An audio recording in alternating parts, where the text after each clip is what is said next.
요한일서 2장 12절부터 29절 말씀까지 제가 한 절 읽고 여러분들 한 절 읽고 교독하여 읽도록 하겠습니다. 교독합니다. 자녀들아, 내가 너희에게 쓰는 것은 너희 죄가 그 이름으로 말미암아 사함을 받았음이요.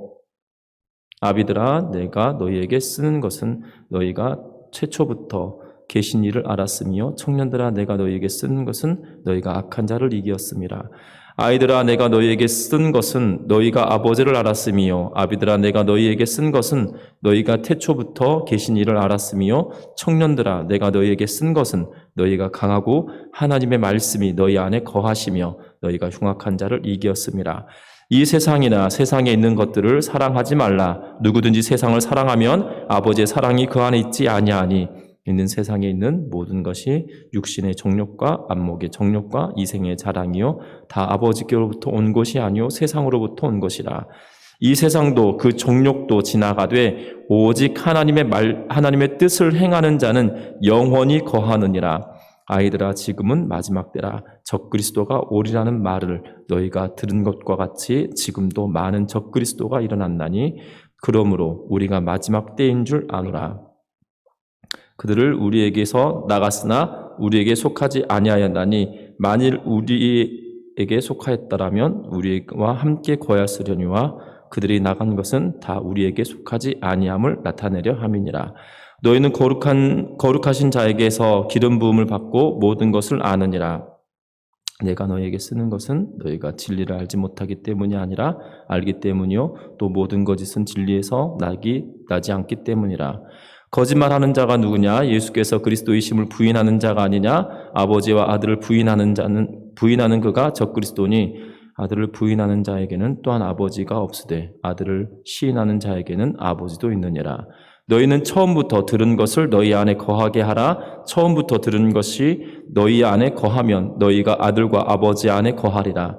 그가 우리에게 약속하신 것은 그것이니 곧 영원한 생명이니라. 너희를 미혹하는 자들에 관하여 내가 이것을 너희에게 썼노라. 너희는 주께 받은 바 기름 부음이 너희 안에 거하나니 아무도 너희를 가르칠 필요가 없고 오직 그의 기름 부은 모든 것을 너희에게 가르치며 또 참되고 거짓이 없으니 너희를 가르치신 그대로 주 안에 거하라. 자녀들아, 이제 그의 안에 거하라. 이는 주께서 나타내신 바 되면 그가 강림하실 때에 우리로 담대함을 얻어 그 앞에서 부끄럽지 않게 하려 함이니라. 너희가 그 의로우신 줄을 알면 의를 행하는 자마다 그에게서 난 줄을 알리라. 아멘. 우리 앞을 향하여 우리 인사 나누고 말씀을 나누겠습니다. 사랑하고 축복합니다. 사랑하고 축복합니다. 영상 우리 예배에 참여하신 분들도 다시 한번 앞을 향하여서 큰 소리로 인사하겠습니다. 사랑하고 축복합니다. 과거에 넘어보지 못한 위기가 지금 현재 우리들에게 닥쳐져 있습니다. 팬데믹이라고 불려지는 세계적 유행병은 언제 끝날 줄 모르는 그러한 상황입니다. 또한 경제는 침체를 넘어서 공황으로 갈 것이다라는 그러한 암울한 소식도 계속 들리고 있습니다. 더 큰 문제는 이런 글로벌 위기가 나와 상관없는 이야기가 아니라는 점이라는 것입니다. 사회적 거리두기로 전염병과 잘 싸우고 있지만 아이러니하게도 소비가 죽은 탓에 장사가 되지 않는다라고 이야기할 뿐만 아니라 매출이 반토막 나거나 매출이 전혀 없다라고 이야기하는 자영업자들도 즐비하고 있는 것을 보게 됩니다. 기업도 마찬가지입니다. 코로나로 인하여서 글로벌 공급망이 마비됨으로 인하여서 대기업의 수출길도 전과 같지 않게 되었고, 더불어 대기업이 수출길이 막힘으로 인하여 대기업에 납품하였던 이 하청 기업들도 중소기업들도 고사의 위기를 맞이하고 있는 그러한 모습을 보게 됩니다.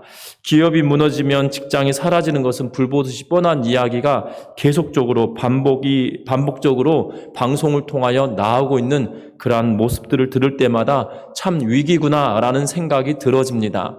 분명한 것은 그 어느 때보다 위기 그리고 실패라는 단어가 굉장히 많이 회자되어지고, 또한 많은 사람들의 입속에 차고 넘칠 뿐만 아니라 또한 방송이나 언론 매체 여러 가지 이 매체들을 통하여서도 위기다, 실패다라고 하는 그러한 단어가 굉장히 많이 들려지는 그러한 때를 살아가고 있습니다.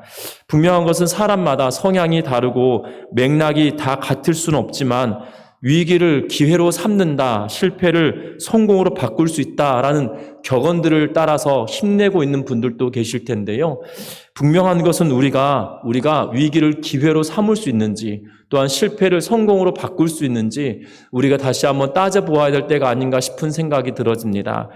혼돈의 시대 리더의 탄생이라고 하는 책이 있습니다. 도리스 컨슨 구디라고 하는 이 저자가 쓴 책인데요. 하버드대 교수이기도 했지만 퓰리처상과 링컨상을 수상한 이 도리스 컨스 구딘이라고 하는 이 사람은 이 책을 3부로 쓰고 있는데 1부에서는 4명의 대통령의 꿈과 야망 그리고 목표를 이루기 위해서 어떻게 행하였는지, 그리고 두 번째 2부에서는 4명의 대통령의 위기와 실패와 역경을 그리고 고난을 어떻게 극복해냈는지 진지하게 서술하고 있는 걸 보게 됩니다.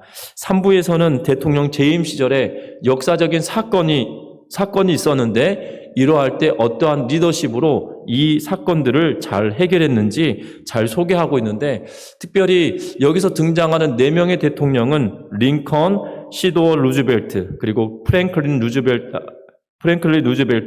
그리고 린든 존슨, 이 4명의 이 대통령의 이름을, 4명의 대통령을 깊숙하게 연구하고 그들의 역경을 이겨냈던 사건들을 기록하고 있는 걸 보게 됩니다. 특별히 링컨이 그의 인생에 가장 어려웠던 시절이 있었다라고 이야기합니다.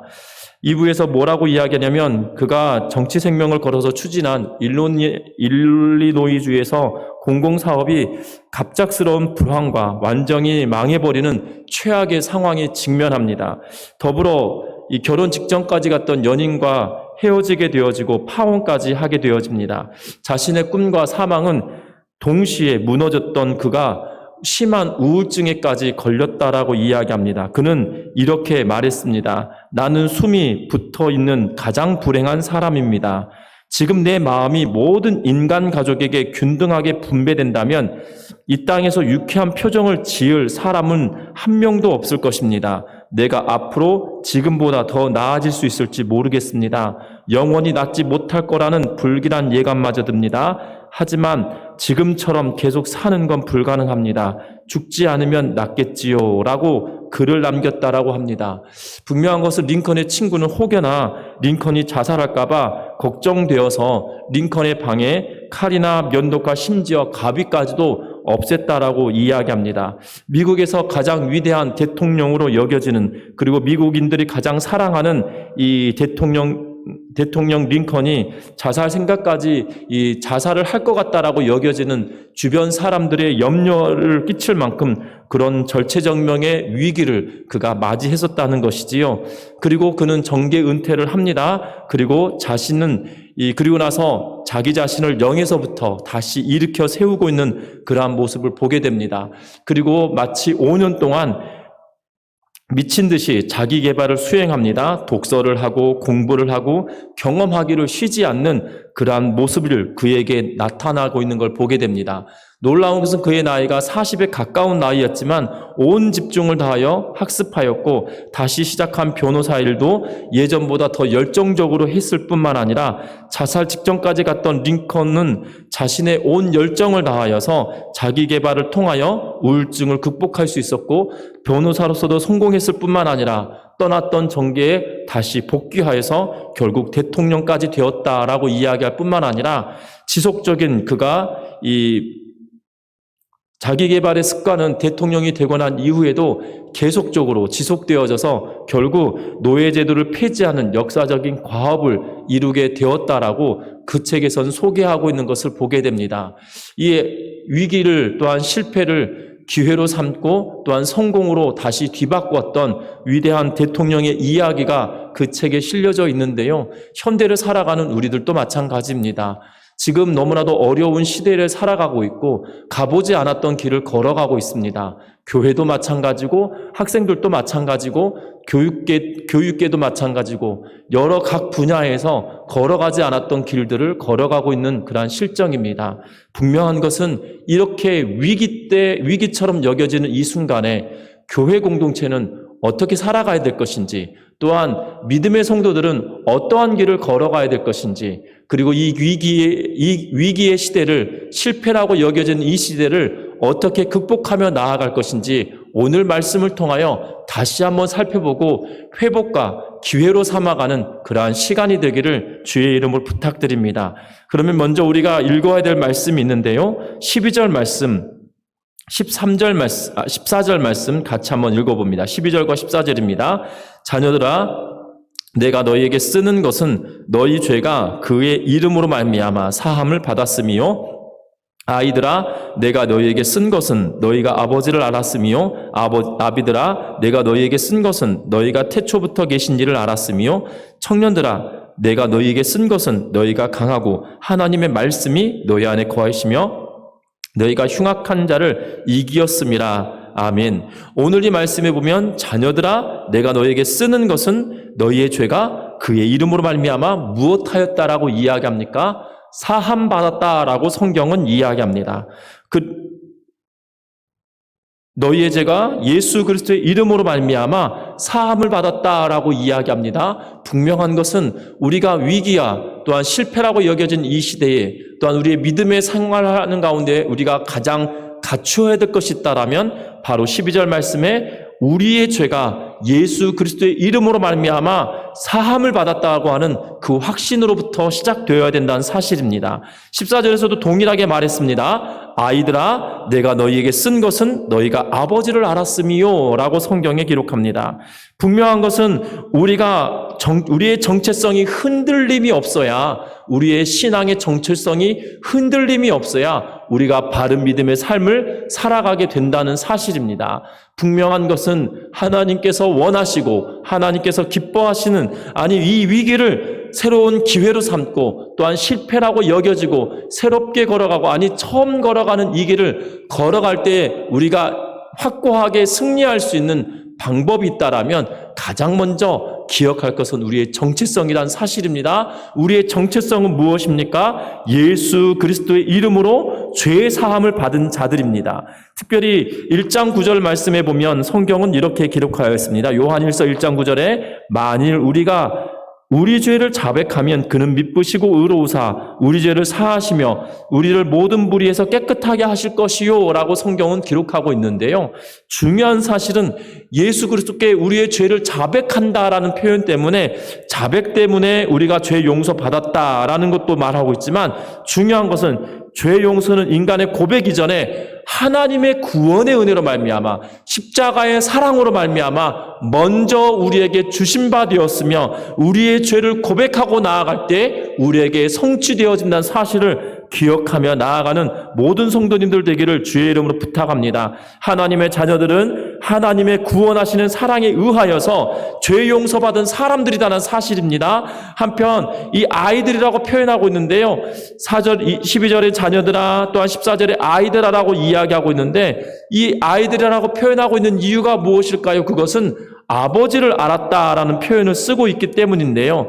중요한 사실은 12절에 죄 용서받은 자녀들과 14절에 아버지를 아는 아이들의 관계는 결국 죄 용서받은 하나님의 백성, 하나님을 알고 하나님을 경험하였던 그 사람들에 관한 이야기다라고 말하고 있다는 사실입니다.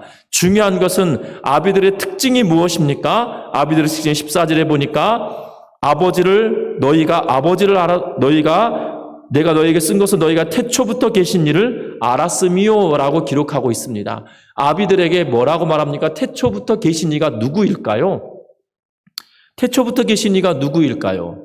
태초부터 계신 이는 바로 예수 그리스도이십니다. 왜냐하면 요한은 요한복음과 또한 요한일서를 시작할 때 예수 그리스도에 관한 이야기를 시작합니다.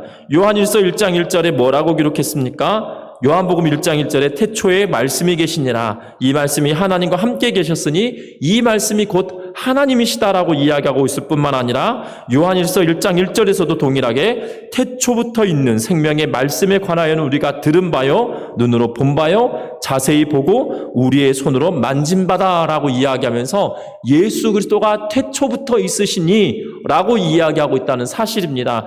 다름 아니라 우리가 예수 그리스도를 알므로 말미암아 하나님의 자녀가 되는 권세가 우리에게 주어졌기에 예수 그리스도를 알므로 말미암아 우리에게 하나님의 놀라우신 은혜가 경험되어졌다는 사실을 기억한 주의 백성들이라는 사실을 날마다 기억하며 살아가는 주의 백성들 되기를 주의 이름으로 축원합니다. 왜냐하면 지금 에베소 교회 안에 이 요한이 쓰고 있는 이 시대에 살고 있던 사람들 가운데 이단들이 있었는데요. 그 이단들은 예수 그리스도에 관한 신성, 예수님이 곧 하나님이시라는 사실을 인정하지 않았기 때문입니다. 그래서 2장 14절 말씀에 보면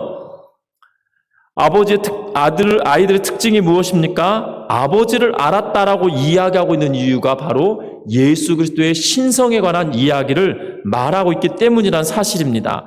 아버지를 아는 것, 그리고 아버지를 아는 자들로 묘사되었는 이 모든 것들이 바로 예수 그리스도가 곧 하나님이심을 분명하게 말씀해주는 이것이라는 것을 기억하며 나아가기를 주의 이름으로 부탁합니다. 놀라운 것은 그런데 청년의 특징이라는 거예요. 정체성을 가지고 있는 자들의 특징이라 이 말입니다. 그들의 특징은 무엇입니까? 13절 말씀 한번 읽어봅니다. 13절 하반절에 보면 청년들아 내가 너희에게 쓰는 것은 너희가 악한 자를 이기었음이라 라고 이야기합니다. 원문에 보면 이 악한 자가 정관사가 붙어 있습니다. 악한 그 많은 사람들 누구누구를 말하는 것이 아니라 정관사를 딱 붙여서 뭐라고 이야기하는 거냐면 악한 자 곧 사탄을 이야기하고 마귀를 이야기합니다. 너희에게 쓰는 것은 너희가 사탄을 이겼다, 마귀를 이겼다라고 기록합니다. 사탄은 성경에서 하나님을 대적하는 자로 등장합니다. 또한 믿는 자를 고소하는 자로, 또한 유혹하는 자로 계속적으로 등장하고 있는 걸 보게 됩니다. 그러나 이 승리하였다라고 말씀하면서 우리에게 말하고 있는 것은 무엇입니까? 우리에게 말씀하고 있는 것은 무엇이냐 이 말입니다. 하나님의 백성된 자, 예수 그리스도를 아는 자, 그리스도의 사랑에 힘입어서 죄 사함을 받은 모든 백성은 무엇한다고 이야기하는 거예요? 승리한다라고 이야기합니다. 무엇으로부터 승리한다고 이야기합니까? 사탄으로부터, 마귀로부터 승리한다라고 이야기하고 있다는 사실입니다. 그 이유가 무엇입니까? 예수께서 사망의 권세를 이기시고 부활하셨기 때문이에요. 사망의 권세를 이기시고 부활하셨기 때문에 그 부활을 믿는 모든 주의 백성들에게 그 권능이 우리들에게 주어졌다는 사실입니다. 마태복음 16장 16절에 예수는 주는 그리스도시요 살아계신 하나님의 아들입니다 라고 이야기하였을 때 바요나 시몬아 네가 잘하였다라고 이야기하면서 내가 이 반석 위에 교회를 세우리니 교회를 세우는데 거기에 특권을 주십니다. 첫 번째가 무엇이었습니까? 마귀를 이기는 권세였고 천국의 열쇠를 주시는 거였다는 사실입니다.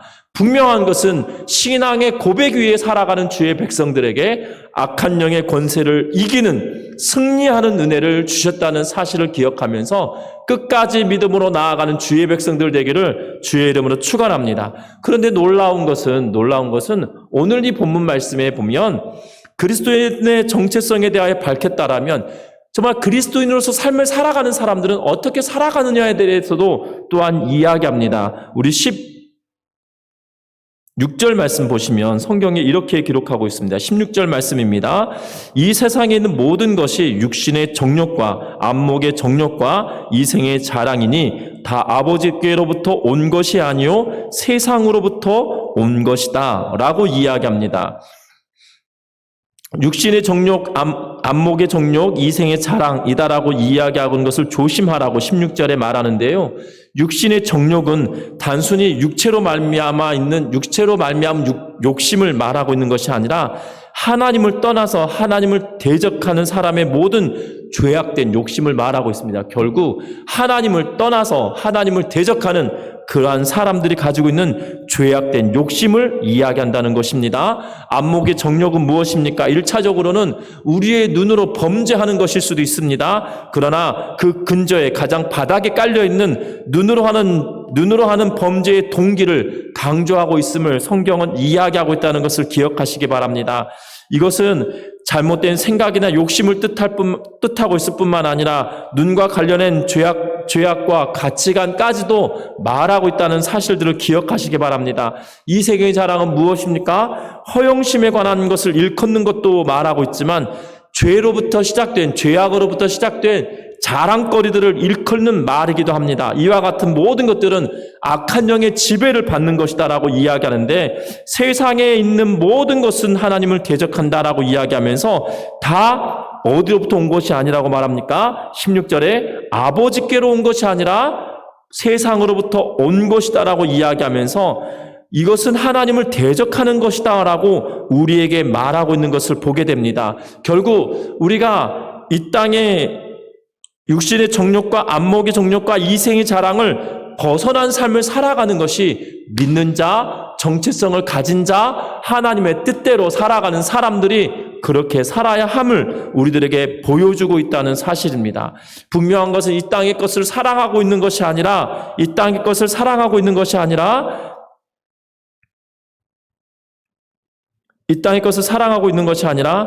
바로 하나님의 것을 사랑하고 하나님께서 택하신 주의 백성들, 특히 정말 교회 공동체 안에 형제와 자매를 사랑하며 살아가는 모든 사람들 되기를 주의 이름으로 부탁드립니다. 특별히 성경 말씀에 보면 하나님의 자녀는 세상을 사랑하지 말라라고 이야기합니다. 이 세상은 두 가지로, 요한일서에서는 두 가지로 의미하고 있는데요. 하나는 하나님께서 창조하신 세계를 말하고 있습니다. 3장 17절 말씀에 보면 성경은 뭐라고 이야기하고 있냐면 3장 17절, 요한일서 3장 17절에 누가 이 세상의 재물을 가지고 형제의 궁핍함을 보고도 도와줄 마음을 닫으면 하나님의 사랑이 어찌 그 속에 거하겠느냐라고 이야기하면서 누가 이 세상이라고 표현하고 있는 이 세상은 하나님께서 창조하신 세상을 말하기도 합니다. 반면에 악의 세력을 지배받고 있는 악의 세력에 의하여서 지배받고 있는 하나님을 대적하는 인간 세상을 이야기하기도 합니다. 그래서 4장 3절에 보면 이렇게 기록합니다. 예수를 시인하지 아니하는 영마다 하나님께 속한 것이 아니니 이것이 곧 적그리스도의 영이니라 오리라 한 말을 너희가 들었거니와 지금 벌써 세상에 있느니라 라고 이야기하면서 여기서 말하는 세상은 바로 하나님을 대적하는 악의 영의 지배를 받아 하나님을 대적하는 이 땅을 이야기하고 있는데, 중요한 사실은 이 모든 것들이 여기서 말할 때에도 마찬가지로 이 세상에 있는 모든 것이라는 표현은 바로 하나님을 대적하는 자리에 서 있는 것들이 바로 육신의 정욕, 안목의 정욕, 이생의 자랑이기에 하나님께서 우리에게 주신 공동체를 사랑하며 또한 하나님께서 이 땅을 창조하신 모든 피조물들을 위하여 살아가는 모든 성도님들 되기를 주의 이름으로 부탁드립니다. 형제와 자매를 사랑함으로 그 사랑이 우리 안에 충만함으로 교회 공동체가 더욱더 아름답게 되어질 뿐만 아니라 하나님의 사랑이 더욱더 충만하여질 때 이 땅 가운데 주의 몸된 교회는 아름답게 성장하게 될 줄 믿습니다. 뿐만 아닙니다.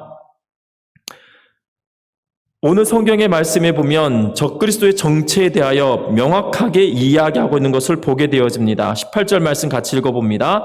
아이들아, 지금은 마지막 때라. 적그리스도가 오리라는 말을 너희가 들은 것과 같이 지금도 많은 적그리스도가 일어났나니 그러므로 우리가 마지막 때인 줄 아노라. 아멘. 오늘 이 말씀에 보면 적그리스도에 대하여 분명하게 말씀하고 있는 걸 보게 됩니다. 특별히 유대 전통에서 보면 마지막 때는 그리스도, 다시 말하면 메시아가 다시 오실 것에 대하여 연결되어 있는 것으로 보여지는데요. 특별히 초대 기독교에서는 예수의 재림에 관한 신앙으로 발전하였습니다. 유대 전통에서는 메시아가 올 것에 대하여, 초림에 대하여서 마지막 때, 말세에 대하여 이야기하고 있는데, 이 초대 기독교에서는 이 전통을 다시 발전시켜서 예수께서 이 땅에 다시 오실 것으로 말하고 있는 것을 보게 되는데요. 요한일서에서는 이 종말론적인 세계관을 적그리스도의 출현과 연계시키고 있는 것을 보게 됩니다. 특별히 이 적그리스도는 요한의 공동체에 속하였던 사람인 걸로 보여집니다. 그래서 19절에 보니까 그들이 우리에게서 나갔으나 라고 기록합니다. 그들은 우리에게서 나갔기 때문에 뭐 했다는 거예요? 그 전에, 나가기 전에 어디에 있었다는 거예요? 우리 안에 있었다라고 분명하게 이야기하고 있다는 사실입니다. 우리 안에 있던 그들이 우리로부터 나갔다라고 이야기하고 있어요. 중요한 것은 공동체 안에 속하였었던 사람이다 할지라도, 중요한 것은 이 공동체 안에 있다 할지라도 믿음이 올바르게 살아가는 사람들은 다 아니다는 사실을 기억하시기를 주의 이름으로 부탁드립니다. 교회 공동체 안에 있다고 하여서 참 교회 안에 있는 것이 아니라는 거예요. 여기서 참 교회가 무엇입니까? 하늘에 속한 자가 아니란 뜻이에요. 여러분들 잘 아셔야 되는 것은 예수 그리스도를 믿는 믿음이 내 안에 확신으로 받아들인 그 사람의 신앙 고백으로 말미암아 내가 교회 공동체에 속한 자들이다라면 내가 하늘에 속한 자들이라는 사실을 기억하시기 바랍니다. 그런데 놀라운 것은 여기서는 적그리스도가 교회 안에 있다가 나가버렸다라고 이야기합니다. 그러면서 분명하게 이야기합니다. 19절 말씀 다시 한번 읽어보는데요. 그들이 우리에게서 나갔으나 우리에게 속하지 아니하였나니 만일 우리에게 속하였더라면 우리와 함께 거하였으려니와 그들이 나간 것은 다 우리에게 속하지 아니함을 나타내려 함이니라라고 성경은 이야기합니다. 여러분들 놀라운 것은 그들이 우리 안에 있지 않고 나갔기 때문에 우리와 그들은 다르다라고 말하고 있는 것이에요. 그리고 우리는 뭐라고 20절에 이야기하냐면 너희는 거룩하신 자에게서 기름 부음을 받고 모든 것을 아는 자라고 이야기합니다. 여기서 그리스도인은 기름 부음 받으린 자라고 이야기하는데 거룩하신 분으로부터 거룩하신 자에게서 기름 부음을 받았다라고 이야기합니다. 여러분들 언제 기름 부음 받으셨나요?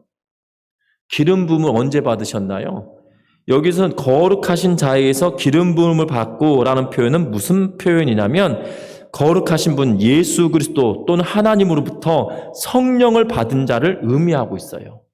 다시 말하면 교회 공동체 안에 있는 너희는 하나님 예수 그리스도로 인하여 너희가 성령을 부음받지 않았냐라고 이야기합니다. 여러분들 잘 아셔야 되는 것은 요한은 그의 복음서에서 뭐라고 이야기하냐면 보혜사 성령은 아버지와 아들로부터 오는 것이다라고 기록하고 있어요.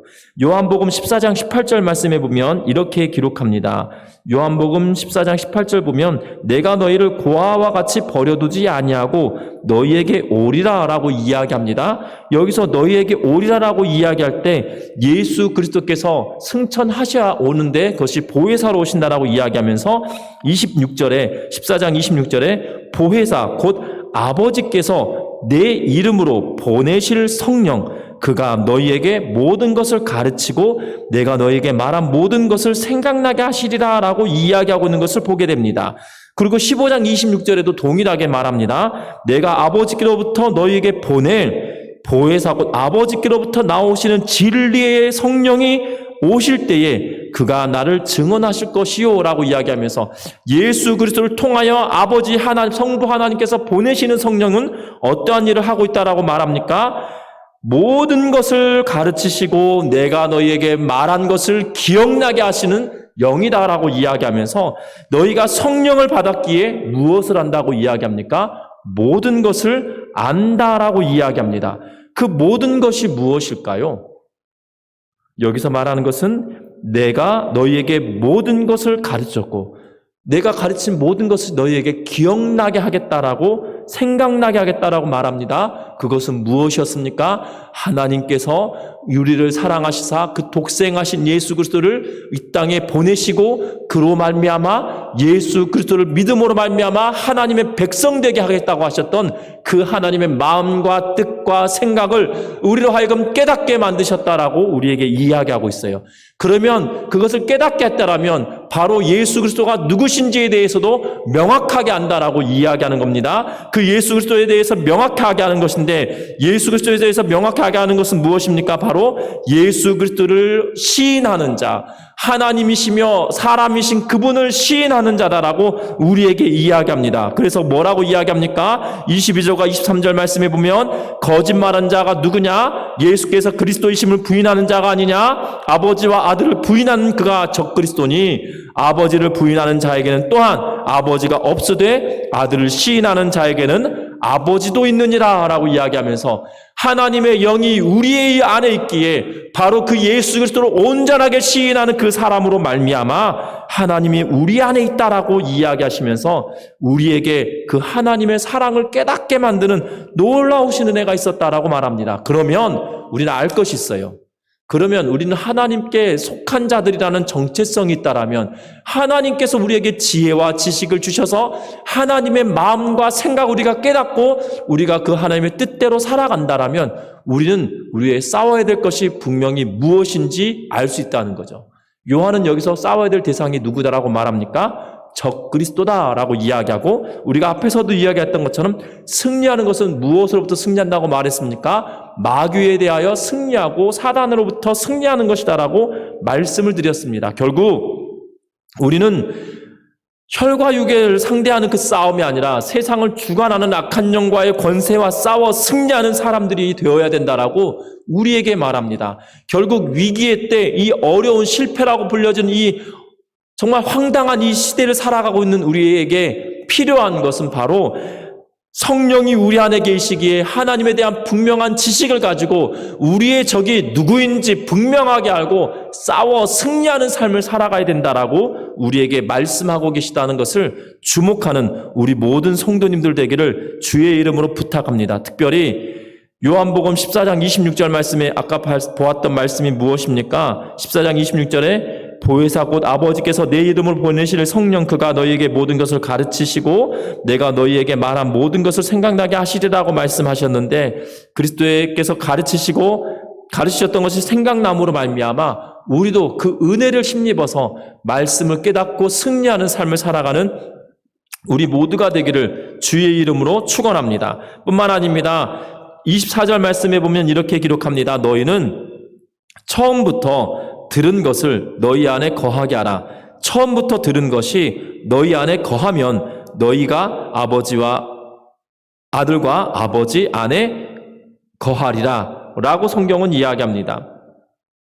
우리가 어디에 거하고 있는지, 우리의 소속이 어디에 있는지 분명히 알아야 합니다. 여러분들 이 세상에서 제일 재미없는 말이 군대 이야기라고 이야기하고, 또 하나는 축구 이야기라고 하는데, 세상에서 제일 재미없는 게 군대에서 축구하는 이야기라고 하지 않습니까? 군대에 딱 가면 이 신병 교육을 받을 때 무엇부터 시작하냐면 자기의 소속에 대하여 외우게 합니다.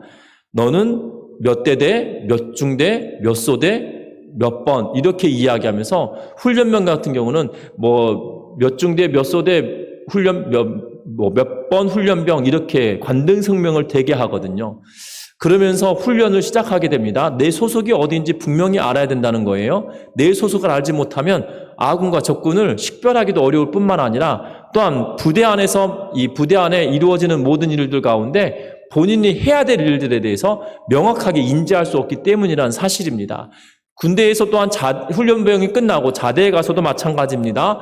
어떤 사단, 어떤 연대, 어떤 대대, 아니면 연대 직할대, 여러 가지 소속이 있어서 그 소속된 곳을 분명하게 이해해야 할 때 그들이 무엇을 해야 될지 분명하게 깨달을 수 있다는 사실입니다.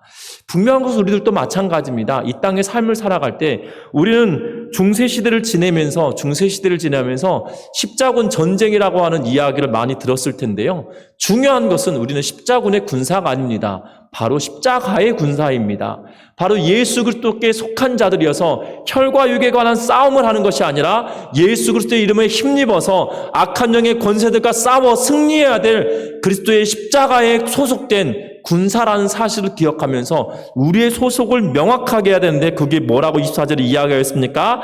아들과 아버지 안에 거하는 것. 그런데 무엇을 할 때 거하게 됩니까?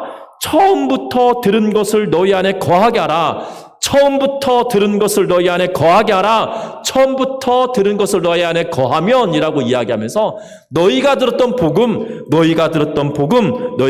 복음에 대하여 다시 한번 이야기하고 있다는 사실입니다. 중요한 사실입니다. 예수 그리스도에 관한 복음이 우리에게 기억되지 않으면, 예수 그리스도에 관한 복음이 우리에게 실제가 되지 않으면 우리는 하나님께 속한 자가 아니다라고 명확하게 이야기하고 있다는 사실입니다. 저와 여러분들 기억할 것은 예수 그리스도에 관한 복음이 우리에게 처음부터 들려졌던 그 말씀이 우리에게 다시 한번 우리 안에 거함으로 말미암아 우리가 어디에 거하고 어디에 속한 자들인지 명확하게 깨닫고 살아가는 주의 백성들 되기를 주의 이름으로 부탁드립니다. 놀라운 사실은 우리가 어디에 속한 자들인지 알게 될 때 어떠한 은혜가 있냐면 25절 말씀해 보니까 영원한 생명이 우리에게 있다라고 말하고 27절 말씀해 보면 하나님의 말씀에 깊이 뿌리 박힌 바 되어진다라고 이야기하면서 그 뿌리 박힌 바 된 자들은 28절에 뭐라고 이야기합니까? 주께서 나타내신 바 되면 그가 강림하실 때에 우리로 담대함을 얻어 그 앞에서 부끄럽지 않게 하려 한다라고 이야기합니다. 놀라운 것은 복음 안에 거하고 그 예수 그리스도와 하나님 아버지 앞에 거하는 그 백성들은 영원한 생명뿐만 아니라 우리가 예수께서 강림하시 그때에 부끄럽지 않은 존재로 되어진다라고 말씀하고 있다는 것을 주목하며 살아가는 우리 모든 성도님들 되기를 주의 이름으로 축원합니다. 그래서 우리가 어디에 속한 자인지 명확하게 알아야 되는 거예요. 우리의 정체성은 내가 구원받은 백성이라고 하는 정체성이 나에게 있다라면 내가 어디에 서 있어야 되는지 그것을 잘 알아야 된다는 사실입니다. 하나님의 말씀에 굳건하게 서서 그 말씀을 순종함으로 말미암아 순복함으로 말미암아 하나님 안에 거하는 주의 백성들 되기를 주의 이름으로 축원합니다. 말씀을 맺으려고 합니다. 이 땅은 정말 더욱더 공격적이고 또한 기독교에 대하여 더욱더 호전적인 상황으로 내몰려지고 있습니다. 분명한 것은 이것은 우리의 눈으로 보여지는 혈과육에 관한 싸움이 아닙니다. 분명한 것은 그 뒤에 있는 악한 영의 권세가 여러 가지 괴계를 써서 우리로 하여금 넘어뜨리려고 하는 그러한 방식을 쓰는 사단과의 싸움입니다. 우리가 기억할 것은 말씀 안에 거하면서 정말 뱀과 같이 지혜롭고 비둘기같이 순결한 그리스도의 삶을 살아가는 우리 모두가 되기를 주의 이름으로 축원합니다. 분명한 것은 뱀과 같이 지혜롭고 비둘기와 같이 순결하기 위하여서는 필요한 것이 무엇입니까? 우리의 정체성과 그리고 우리의 적이 도대체 누구인지 그리고 우리가 어디에 서 있어야 하는지 그것에 대해서 더욱더 명확하게 깨닫고 말씀으로 순종하는, 말씀으로 승리하는 이 어려운 세대에 정말 뱀과 같이 지혜롭고 비둘기같이 순결한 주의 백성들 되기를 주의 이름으로 축원합니다. 기도하겠습니다.